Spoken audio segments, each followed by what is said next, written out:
संध्याकाळी मस्त तयारी केली आणि थेट पोचलो पंपावर पेट्रोल टाकण्यासाठी आणि निघालो मोखाडा रोडला। भूक लागली होती म्हणून आम्ही रस्त्यात थांबलो मस्टँड ढाब्यावरती नाश्ता करण्यासाठी।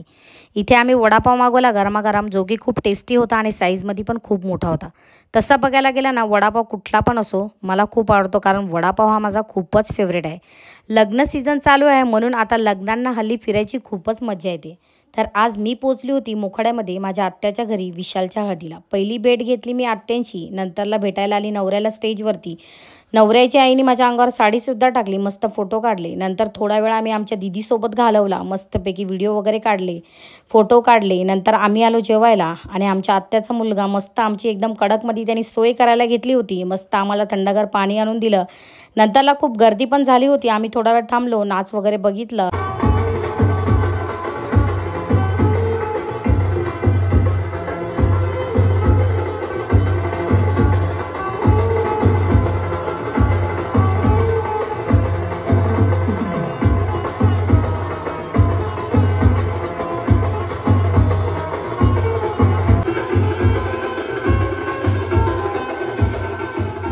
नंतर आम्ही निघालो घरी येण्यासाठी। तर ब्लॉग आवडला असेल तर लाईक शेअर सबस्क्राईब नक्की करा। तर बाय मंडळी।